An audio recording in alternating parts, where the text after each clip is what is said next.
expression, and unemployment. This song's for you. Today's a new day, but there is no sunshine. Nothing but clouds, and it's dark in my heart, and it feels like a cold night. Today's a new day. Hey everybody, I'm back. My name is Raquel and this is Pages of Life. This is our last session in the series of Daddy's Girls. And boy, have I been having some fun talking about this. Thank you so much for your interesting feedback and your comments. Please keep them coming.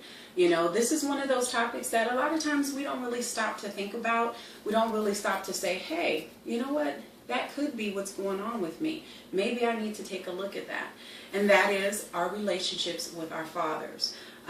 Talking about my new book, Daddy's Girls, is going to be coming out this year. Please definitely stay tuned so you'll know where you can get your copy. Now today we're winding down, we're bringing it to a close. I mean, there's so many things that we could talk about concerning this issue, right? But today we're going to just kind of ramp it down, and we're going to talk about two things, and that is a father's love, okay, and the types of women that we have become because of this issue, the lack of intimacy and closeness and relationship with our father, or the father who's just has not been there, he's not there at all. Now, if you were one of those women who grew up with your father, your mother and your father, and you know, life was great, and you think that your life is just wonderful and awesome, I think that that's great. I think that's beautiful, you know. But I can probably guarantee you, even with that, because your father was there and the kind of man that he was, you probably have some issues as well. Not necessarily bad issues, now don't get me wrong. My point is that because we're all human, we all have our flaws, our character flaws, you know, and there's no perfect person. Even when the father is present, and you know, he may present himself as, you know, the perfect dad, because as a child there may be some things that that side of your father you never even saw. But later on as an adult, you're like, oh, okay, that's why he did this and that's why he did that. Now I understand, now I get it. Okay, so I just wanted to bring that out because I think that it's a wonderful thing if you did grow up with both your parents. That's so important because you get the wholeness, you get that completeness. So that's very important as well. So let's talk about a father's love. Okay, a father's love, he is the first love for that little girl. When daddy is there, he is daddy. I love daddy. I see daddy. Daddy is all I know, you know, and so I want my man to be just like daddy, you know, because daddy is so special and daddy treats me special. You know, the father lets his daughter know that this is how a man is supposed to treat you. I don't know about any of you, but my father took me on my first date, you know. He was there for me, and he spoke candid with me about how a man is supposed to treat you, you know, and what he's supposed to do. You know, and I don't know if, you know, if there's any chivalry is not dead, you know, if it's still out there. Are we still, the men still opening the car doors for the women and the front doors for the women, you know? Are they saying thank you, you know, when the woman does things, you know? Are they their protector? You know, and that's important as well. I know a lot of women have voiced to me that one of the things that they lacked because their father was not there was that protection. They did not feel protected. They felt like they were vulnerable and they were open. And the reality of it is, in this dating scene, a lot of times the men who are predators, if they know that a girl their father is not in the home, a lot of times they use that to their advantage, you know. And so it's very important that a father presence is known in that home, even if it's not a father, if it's an uncle, if it's, you know, a cousin, someone that can be a male presence in that young girl's life. Because hey, they're going to grow up and date. We're dating. I mean, you can't find Mr. Right without dating. You know what I'm saying? So you're going to come in contact with a variety of different men. And there are going to be some vultures out there that will take advantage just because they know that a father figure is not in the home. So that's just something that you definitely want to keep an eye out. So when we talk about a father's love, that relationship between the little girl and her father is so important. He is her knight in shining armor. He is her king. He is her prince. He is her everything. You know, and so that's the first man that she falls in love with. That's the man that, you know, every man is going to be patterned after. She wants to marry her father, you know. And so, daddies, I just want to say to you that that's so important, how you present yourself to your little girl.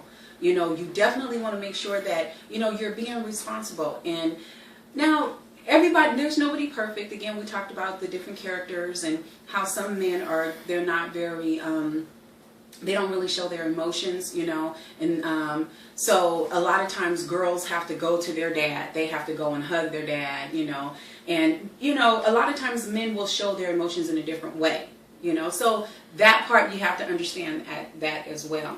Okay, and let's talk about that protector thing again, you know, because that's so important as well. When you feel that you're vulnerable and you don't have anyone to protect you, that's another thing. Like for alpha females, you know, a wall will go up right away because she feels like there's nobody there to protect her, so she has to protect herself. So now ain't nobody getting in. I don't care who you are, ain't nobody getting in. So that alpha female, she will do everything that she can to protect herself. And that's the bad part about it, okay? Because you didn't grow up with your father, or your father was there, but he was emotionally vacant, so he was not your protector. So now we grow up and we have to protect ourselves, you know, and then that makes it hard on our relationships with, you know, a man that's trying to get close to you. Could be a good man, you know, but here you are having to deal with your own personal space issues and your barriers, you know, so that's something that you need to look at. So let's talk about the types of women that we have become because of our lack of relationships with our fathers. One of the things that I have seen, man, over and over is, again, because I am an alpha female, but I have seen this, I mean, to the 10th power, where women, we get in corporate positions, you know, we become CEOs, we become all of that in a bag of chips. And then we become masculine. You know, we like men, but now we have this masculine nature, you know, where we're very hard, and there's no femininity anymore to us, you know, and that's because of, you know, we are missing something. So we've built up this wall, and now we're like, okay, we're in this man's world, so we have to act like a man. And that's not necessarily true, you know. But that's one of the things, or one of the roles that we take on. We become very, very masculine. So that's something to be very careful about. You're in corporate America, you're among men. Still be soft. Still keep that femininity. You don't want to be butch, you know, just very, very dominating. Men don't like that. They really don't like that. So that's just something to, you know, to keep an eye out on. Also, a lot of times we become passive ourselves. We allow, we get into these relationships and we become passive, and we let men just the husbands do whatever they want, treat us any kind of way, and we're just like, oh, well, whatever, I'm just happy to have a man. So he can cheat if he wants to, he can hit me if he wants to, you know, he don't even have to work, I'll work, you know, I'm just happy to have a man. No, honey, no, that's not good. You need to hold him accountable and hold yourself accountable, okay? Because it's not all on him. He's acting and doing whatever it is you're allowing him to do, you know, so you have to be responsible for your own actions as well, okay? So we're talking about the kinds of women that we become because of our lack of relationships with our fathers, okay? What about the one that is just super timid? She's not even passive. She's just timid. She's fearful. She's very afraid of being alone, you know, so she's an introvert, you know, she doesn't speak up for herself. Now, the passive woman, she'll speak up for herself. She'll say, yeah, I know how it is. I'm choosing to be this way. That's the passive woman. But then you have the timid woman who's very fearful, who's afraid to speak up for herself. So she doesn't say anything, you know. She's the one that gets in the abusive relationships and allows him to be abusive to her, you know. And that's not good either. That's definitely not good. So you have the masculine woman, you have the passive woman, you have the woman who is very timid and fearful. And then you have the religious woman. And again, this is one of those things where, you know, we have used religion in church as a band-aid. Now, this religious woman, everything is the Bible. Everything is God. You know, all of it, all the time. It's just very fanatical. There's no balance. It's just all church, all God, all Bible, and that's it. Just way fanatical. You know, there's no reality in there anywhere. And that's not good. That's not healthy. And I see a lot of people like that. I know a lot of women that are like that they're hiding behind the church and they're choosing not to deal with their reality. Okay? And that's not good at all. Okay? So I want to say in this series, I wanted to bring out this topic. I wanted to start a dialogue and a discussion about this because really so many of us are hurting. And we're not taking the time to really say, hey, why am I hurting? Hey, why am I feeling like there's a void? Hey, why am I acting out? What is going on with me? Why am I standoffish? Why do I have a hard heart? Why am I messy? Why am I always running my mouth, putting people down? Because you have some self-esteem issues. You got some stuff going on with you. And perhaps it has something to do with your relationship with your father. And so you need to examine that. I want to create a dialogue. I want you guys to talk back to me because this is some serious stuff that's going on. We cannot heal ourselves. We cannot conquer what we do not confront. We have to talk about it.